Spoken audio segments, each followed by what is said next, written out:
What's up, guys? Welcome to the video. Today I'm going to be doing my first NBA video on the channel. I'm going to be spending a minute of time on each NBA team. So 30 NBA teams. It's going to be a long-winded one, but I felt it was necessary since it's my first one. So instead of talking about just a few of the contending teams, I really want to talk about all NBA teams, so that's why I picked to do this. So here it goes. So my first team is the Atlanta Hawks. The Hawks have had a weird season, to say the least. They traded 3 picks for DeJounte Murray from the Spurs in the offseason, and he has come over and he's really had a great season for the Hawks. His role is a lot bigger, but he's had a great season for them, but they're still the 8th seed. They were the 8th seed last year. So to give up that package for a guy that comes over and doesn't change the trajectory of your team is scary for Hawk fans. Trae Young has had a really good season scoring-wise. He's averaging, I think, 27 points, but his 3 has gone down a lot. He's shooting 30% from there. So it's a career low for him. But he has also had some altercations with Nathan McMillan, the Atlanta Hawks coach, that's caused him to miss a couple games this season. So the relationship there is weird. The trade deadline is coming up, and they've been talking about trading John Collins for years. So we'll see if that can happen and see if it can change the layout of this team for the playoffs this coming season. Next up is the Boston Celtics. Record-wise, this team is the best in the league. And if I was a betting man, this is who I'd have my money on to win the NBA Finals this year. They are that good. Jason Tatum's having a career year, an MVP candidate year. He's averaging 31 points a game. Jaylen Brown's also averaging 27 points a game, and he's at an all-star level, probably all-NBA team type level this season. The trade for Malcolm Brogdon in the offseason from Indiana has paid dividends tremendously. When you have Malcolm Brogdon and Derek White coming off your bench, you know you're a great team. Robert Williams has came back from his injury in the offseason.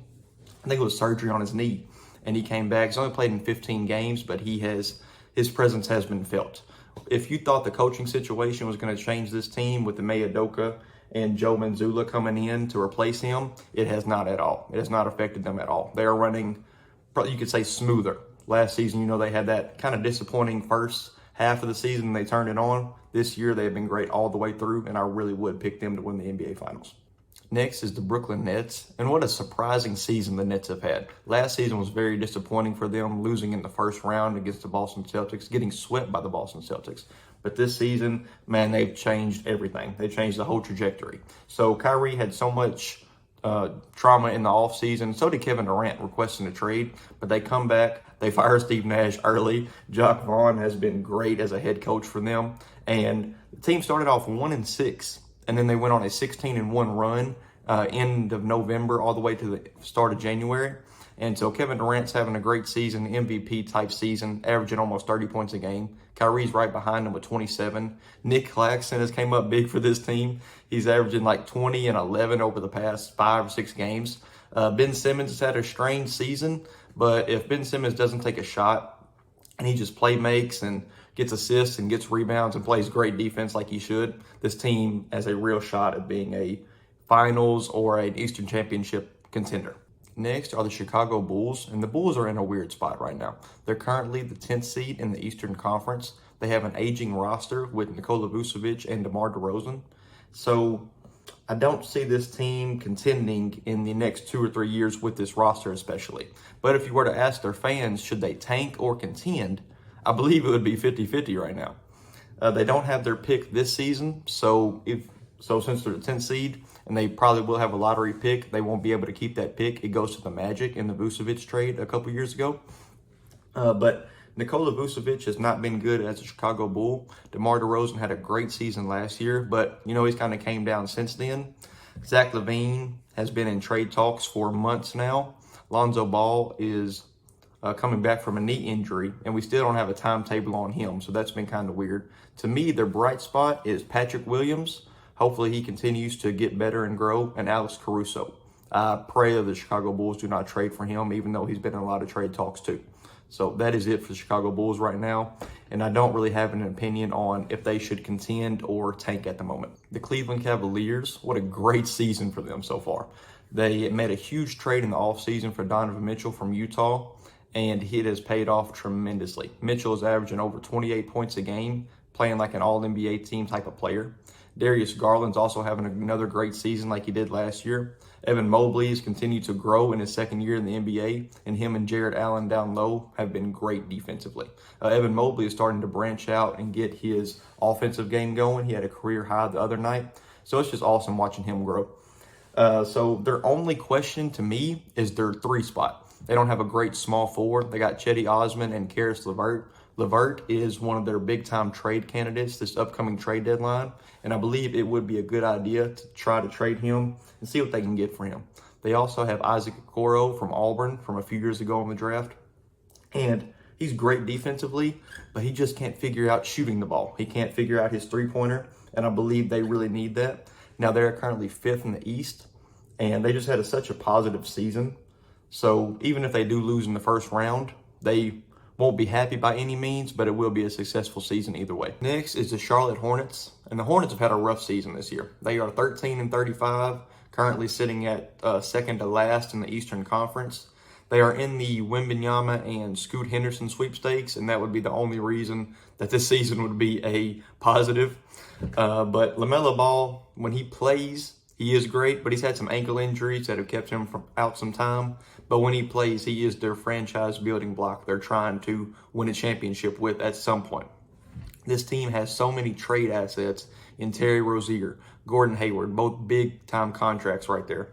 They also have Kelly Oubre, PJ Washington. Mason Plumlee could go to a team and help out in big man depth.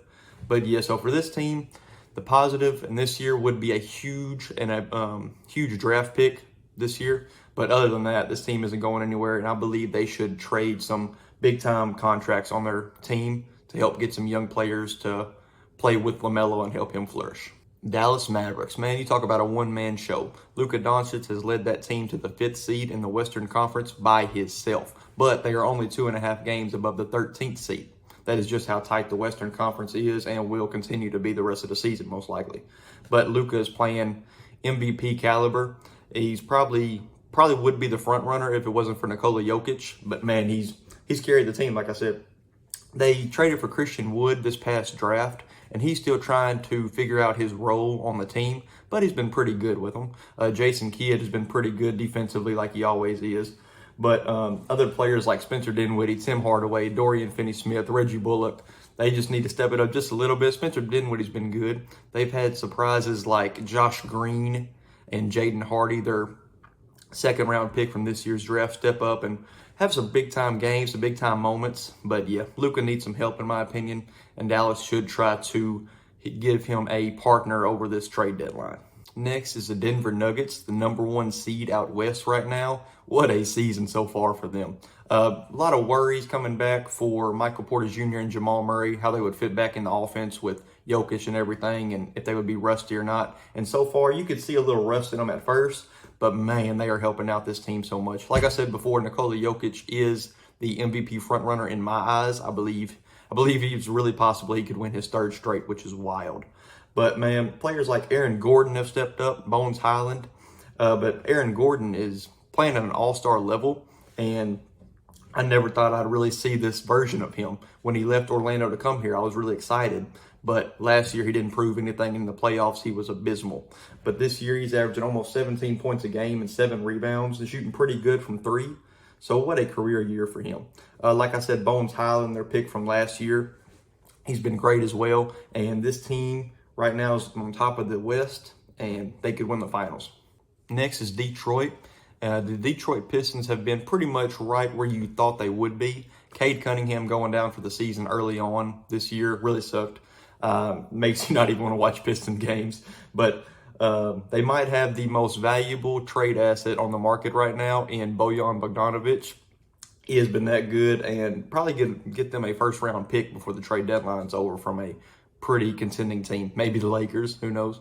But picks like Jaden Ivey and Jalen Duren, they came out the 2022 draft so good. But they have been great this year. Sadiq Bey, the 2020, he was drafted, from Villanova. And he's had a up and down year. He had a great rookie year, kind of a down year last year, but this year's right in the middle of that. Still hasn't shot the best from 3 as he did in his rookie year, so hopefully he can get that up.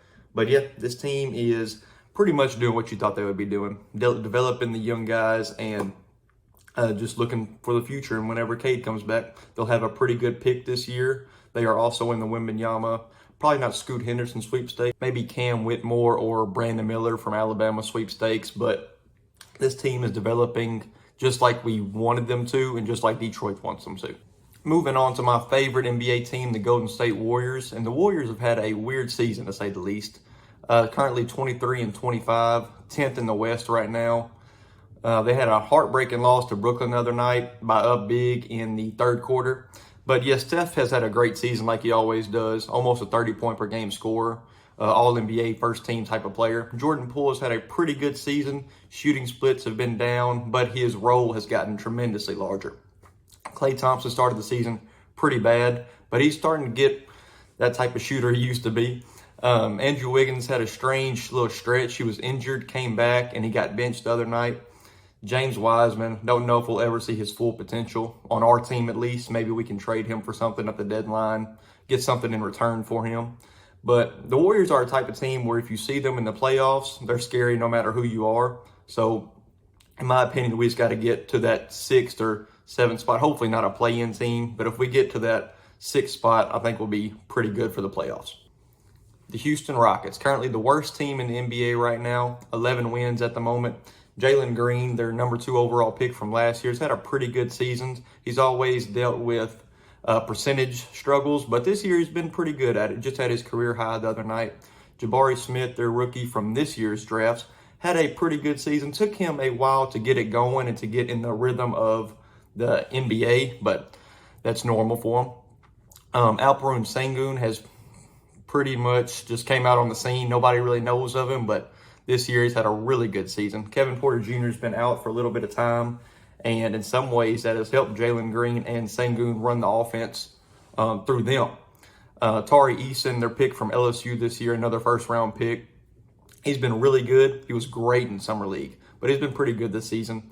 And for Houston, they just need to worry about the 2023 draft. Don't know if they would target a Wembanyama, but they probably would.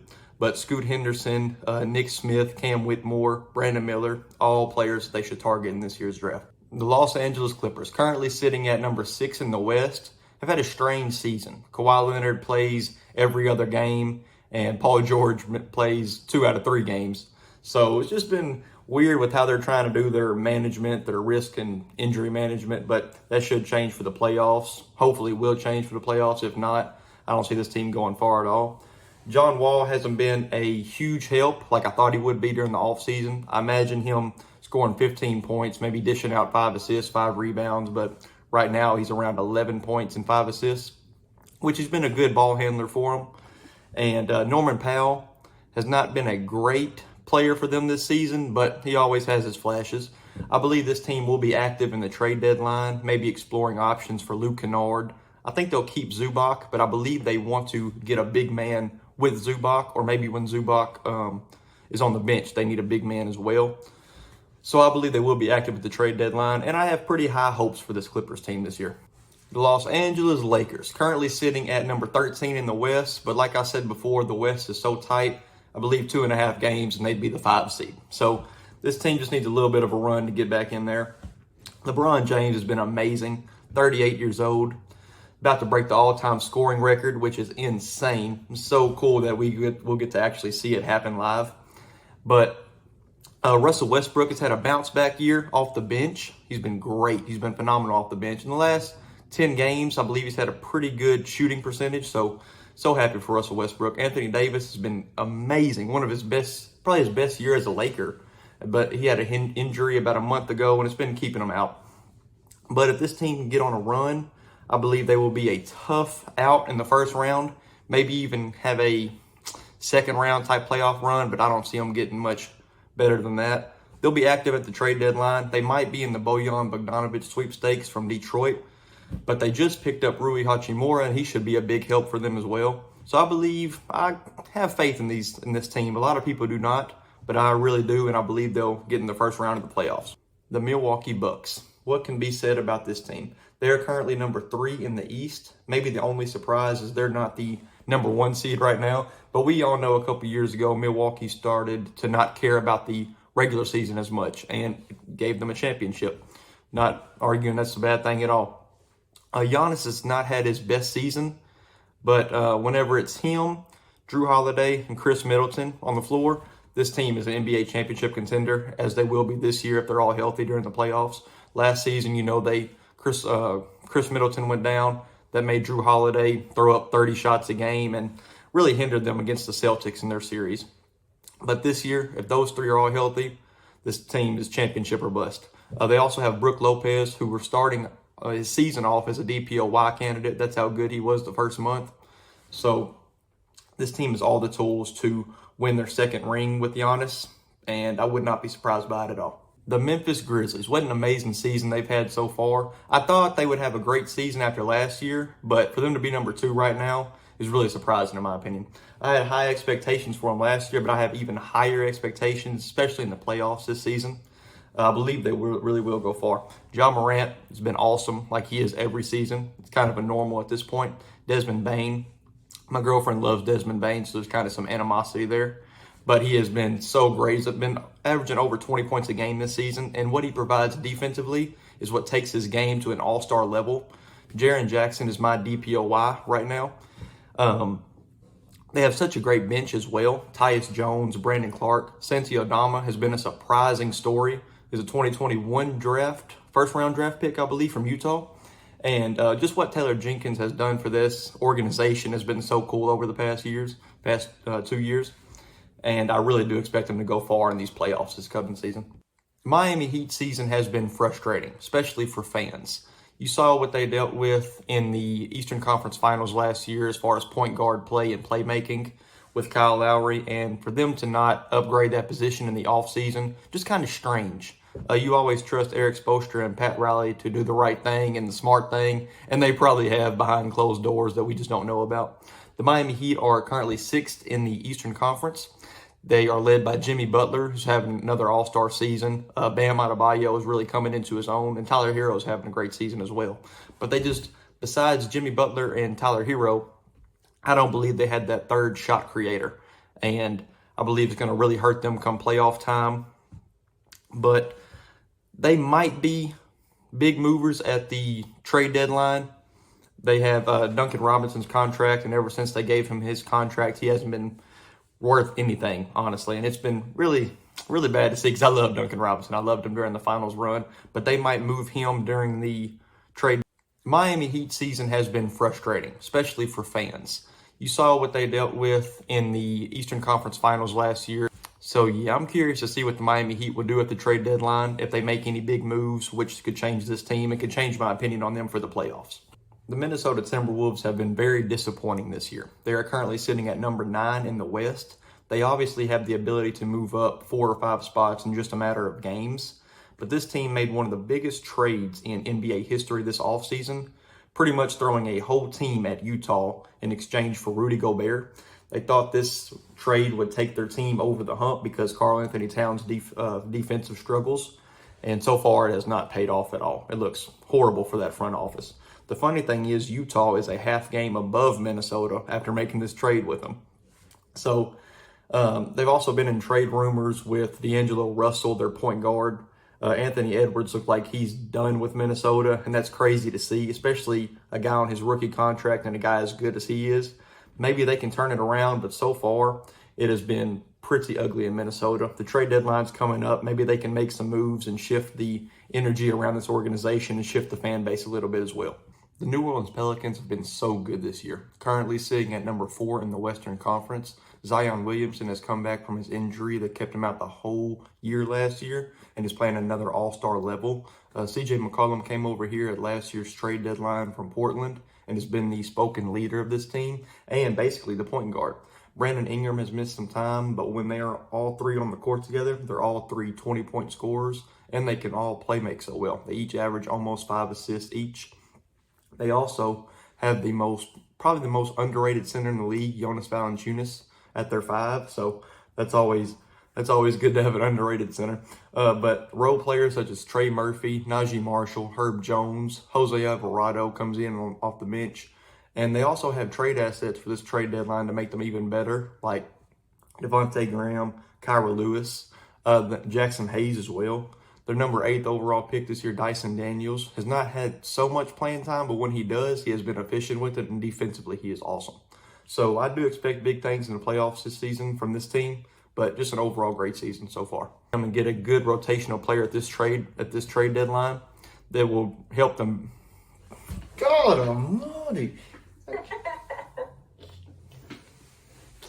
That's a minute and 50 seconds, and it's...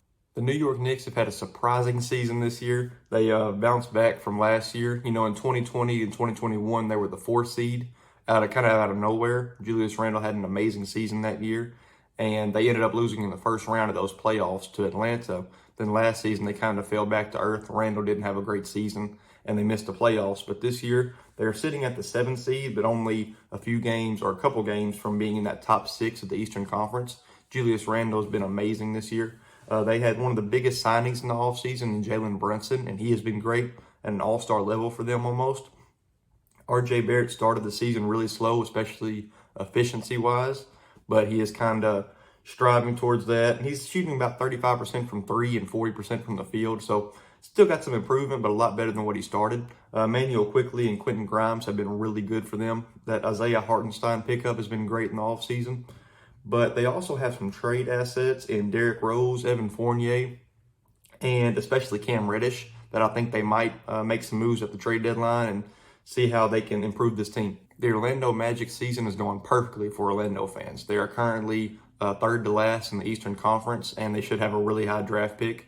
And while they're doing that, though, Paolo Banchero, their 1st overall pick this year, is the Rookie of the Year, and he's also their leading scorer with over 20 points a game. Franz Wagner, their 8th overall pick from the 2022 draft, is also the 2nd leading scorer, averaging over 20 points a game. Wendell Carter Jr., who they got from the Bulls in the Nikola Vucevic trade, he is their 3rd leading scorer. He's almost averaging a double-double. Markelle Fultz, even with all the injuries, is getting back to his normal form and is having a pretty good season this year after coming back from injury. Bo has been a huge surprise this season, and it's been awesome to see. They also have Cole Anthony, who's been pretty good running the point guard. What they need to figure out and still have to figure out is the Jalen Suggs. Don't necessarily know what they're going to do. He's still so inefficient, but it's only his 2nd year in the league. He's got a lot of time. They also have some really big trade assets in Gary Harris, Terrence Ross. They might not do anything with them, and wouldn't be wrong if they didn't, but I'm just wondering what they would do. Also, they just got Jonathan Isaac back the other night, so it'll be fun to see him hopefully get back in stride. You know how good he is on the defensive side of the ball. So really exciting things for Orlando right now. The Oklahoma City Thunder have been fun this season. You know, in the offseason, we got the news that Chet Holmgren's going to miss the whole year with a foot injury, and that was pretty disappointing. This team had all the reason to tank again like it has for its 3rd straight year, but instead, Shai Gilgeous-Alexander has put the team on his back. He's been a top 10 player in the NBA this year. He's averaging 30 points, one of the only players in the NBA to do that at the moment. Also, Josh Giddey is just so versatile, such a good playmaker. He's averaging 16 points and over 6 assists and 8 rebounds. Jalen Williams, the one from Santa Clara, has been pretty good this season as their, I think, 12th overall pick. And they also have Jalen Williams from Arkansas, who's done pretty good in the G League, also gets some playing time every now and then. Sorry about that. But, so this team is really in a good spot right now. They won't have a high draft pick like they originally thought, but who cares? They've been tanking for so long. They'll get Chet back in next season and everything. So, yeah, this team has a push to make the play-in tournament. They're the 11th seed right now, only a couple games back from the 10th seed. So, it's been a fun season in Oklahoma. The Philadelphia 76ers have had such a good season so far. They are currently sitting at number 2 in the East, and this team's right where you expect them to be, especially with all the talent on this roster. They're led by Joel Embiid, top 2 center. I don't think you can put anybody above him or Jokic, so top 2 center. And but he's averaging MVP level numbers like he does every year. Don't know if he'll get it, but James Harden's also been such a good playmaker for them. Tyrese Maxey has been such a good scorer, all 3 20-point scores. Joel Embiid actually averages almost 34 points a game, which is insane. They also have Tobias Harris, and he gets so much slack for his contract and almost $40 million contract for the production he provides. But, man, he's been good in his role. He really has. So this team really has all the making for a deep playoff run. Hopefully they can achieve that this year and give Philly some relief, especially after this decade of tanking, and hopefully it's paid off all for this right here. The Phoenix Suns have been pretty disappointing this season. They're currently sitting at number 7 in the Western Conference, and basing it off the last 2 years, that's a huge disappointment for them. Chris Paul, he's not aging like LeBron James, but nobody does. But he's averaging 13 points a game and close to 9 assists. And you can tell the toll that it's taken on the Phoenix Suns offense without him being his normal self this year. Devin Booker stepped up, averaging over 27 points a game. DeAndre Ayton's been really weird surrounding him all season.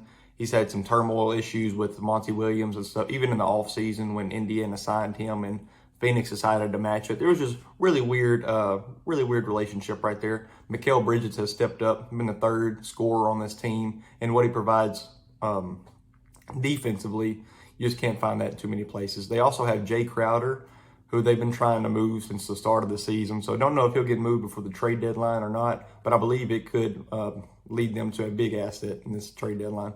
The Portland Trailblazers season has been strange this year. It started off really hot. It was just the first 2 weeks of the season, but they were the 1 seed and got a lot of Portland fans really excited for what's to come this season. But since then, they have trailed off. They're currently the 11th seed in a stacked Western Conference. So not too surprising, but kind of disappointing from where they started. Damian Lillard has been amazing. He's back to his regular self, averaging almost 30 points a game. This team does have 3 20-point scorers in Anthony Simons, who's been great, and Jeremy Grant, who's only stepped it up each year in his career. So they have Yusuf Nurkic, who's sometimes a defensive liability. But I believe this team can get in the play-in and can shock some people, but just have to see it. Some players like Nasir Little and Gary Payton have been kind of disappointing. Gary Payton's been dealing with injuries all season, so hopefully he can get over them because you saw how good he was with the Warriors last season in his role. But Shaedon Sharpe, he was picked number 7 by the Blazers this year, and he didn't get a lick of college basketball playing time, but he's been so good in the NBA. So it's just funny how the NBA draft works, and that's always so crazy to me. But Josh Hart's been his usual self, so this team's got some pieces, and they got some avenues to make a playoff run, like getting out of the first round, upsetting a big team or something like that. But other than that, it's been a strange season for Portland.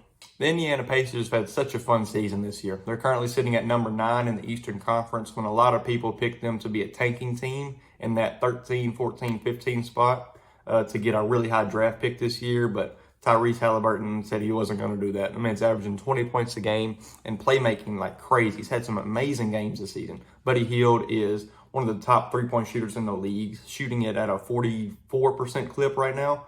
And Miles Turner, he's been in trade talks for years. But the way he's playing this season after his injury from last season, I don't think Indiana wants to trade him at all. They also have, in my opinion, the runner-up for Rookie of the Year in Benedict Mathurin this year. They picked him at number 6 from Arizona, so kind of a surprising pick, and he has been so good for them this season.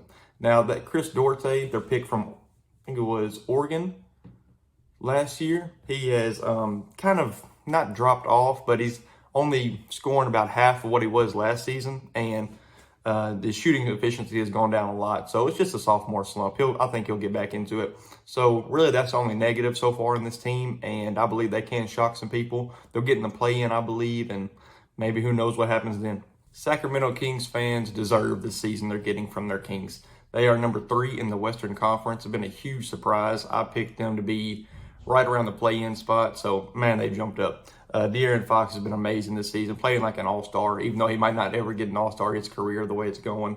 Domantas Sabonis, when they traded for him last trade deadline, I think it was such a surprising pick. I could not believe they were going to trade. They traded Tyrese Halliburton, who's been so good for Indiana, for Domantas Sabonis, but I think they just fit better. Fox and Sabonis just fit better. Harrison Barnes have had a huge bounce-back season from last year, who he didn't play very well last season. The Kevin Huerter trade in the offseason, the package Sacramento gave up to get him, has looked awesome so far. Also, Keegan Murray from Iowa, they picked at number 4 this year, has been great. Probably top 5 Rookie of the Year candidates. Fits that role so well they need for him. And so I expect big things out of the Sacramento Kings team, and I'm excited they're going to be in the playoffs this year. The San Antonio Spurs are right where they need to be at the moment. They're currently number 13 in the West. And it's a weird season for Pop because, man, you know he don't ever tank. He's never used to tanking. But they are in a good spot to get Wembanyama, Scoot Henderson, whoever falls after that, in a good spot to take them. But Keldon Johnson has stepped up to be the number 1 on this team. averaging over 20 points a game. Devin Vassell, the wing from Florida State, they drafted, I think, 2020 draft. He has been so good for them, stepped up. He's almost scoring 20 points a game, and that's not something a lot of people thought he would ever do in this league. Trey Jones from Duke has stepped up. He's been their #1 point guard this year, started in every game this season. And then they also have their #9 overall pick, Jeremy Sohan, who's been really good for them. Fits right into that Spurs role and that Spurs offense. They also have Malachi Branham, who they picked in this year's draft. He's been pretty good for them. Blake Wesley from Notre Dame. So they're not going to do anything this year, but that wasn't the goal in the first place. Hopefully they can get a really high draft pick and just keep building for the future. The Raptors have not had a good season this year. They're currently sitting at number 12th in the Eastern Conference, and huge step back from where they were last year. I think they were the number 6th seed last year. Could have been 5th. But yeah, just a huge step back for them. Pascal Siakam is playing like he always does, just so great for them. Fred VanVleet, probably the worst season of his career, especially shooting-wise. I think 39% field goal and 34% three-pointer, so not a good season for Fred VanVleet. Scotty Barnes is getting some really bad hate right now for kind of being in a sophomore slump, but I think he'll get it together. He was so good last year, Rookie of the Year, but I believe he'll get it together. OG Anunoby brings so much to the table defensively and three-point-wise, so he's a big trade asset in this trade deadline, but hopefully Toronto doesn't give him up. Gary Trent Jr. has fit in pretty good, being a pretty good scorer, but defensively, he just needs to step it up a little bit. But this team, I think they can get it together, and they could be a dangerous playoff team if Fred VanVleet starts playing pretty good. But right now, it's just been a disappointing season for Toronto.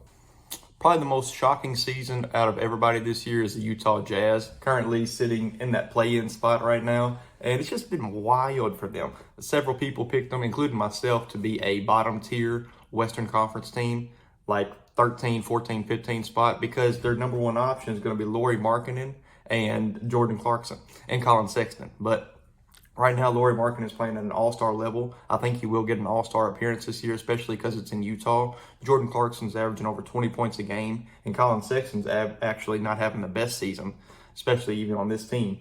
But just been such a shocking season for them. Made one of the biggest trades in NBA history, like I said, giving away Rudy Gobert for a whole team from Minnesota. The package they got from 5 first-round picks, 5 young players, and Walker Kessler has been amazing for them for this playoff run, I guess you could say. Jared Vanderbilt's one of my favorite players in the league, and he's had a really good season for them. So they do have a trade asset in Malik Beasley, but if they're pushing for the playoffs, there's no need to trade them. They have so many picks right now, they don't need to worry about tanking. They can steal Minnesota's pick, and because Minnesota's not doing as good as them, so they're in a really good spot. Such a surprising season for Utah. And probably the most frustrating team to talk about in the NBA is the Washington Wizards. They've been stuck at that 7, 8, 9, 10. Right now they're at the 11th spot in the Eastern Conference, but they've been stuck in those places for the past, seems like 5 years. But this team just never really gets over the hump, and they never tank either. So they're always in that little spot. They just gave Bradley Beal the biggest contract in NBA history this past offseason, and he's actually missed almost 20 games this season. He's came back, and he looks great, but just really don't know what this team is heading towards for the future. Kristaps Porzingis has been great. He's averaging 22 points a game, kind of a comeback season for him. Kyle Kuzma has been amazing, averaging 22 points a game as well. Rui Hachimura just got traded to the Lakers, and that's where you're like, what is this team doing? They're just giving away a young star, not a star, but a young player like that in exchange for 3 seconds and Kendrick Nunn, who barely plays at all. But Monte Morris just came over in the offseason, him and Will Barton from Denver, and they have not been what they expected them to be. So that's hurted them. That's hurt them a lot. They have to figure out what they're going to do with Corey Kispert and Denny Avdia. They've been good in their roles, but just not what they expected them to be. And Johnny Davis, they selected him number 10 overall from Wisconsin. One of my favorite college players to watch last year. And a lot of people are saying that he's one of the worst rookies they've seen in the NBA this season especially. So just a weird spot for Washington. Don't really know what they'll do. You never know what Washington's going to do, but hopefully they figure it out and hopefully they come up with a plan. Yeah, guys, that is me talking about each NBA team for 1 minute, roughly 1 minute. Spent way too much time on some. But yeah, this is my first NBA video and it was very fun to do. Plan on doing a lot more of these, especially since the season's heating up and playoffs are just around the corner. So like and subscribe if you like this video. Like I've said many times, it helps the channel a lot. But all right, guys, I'm out.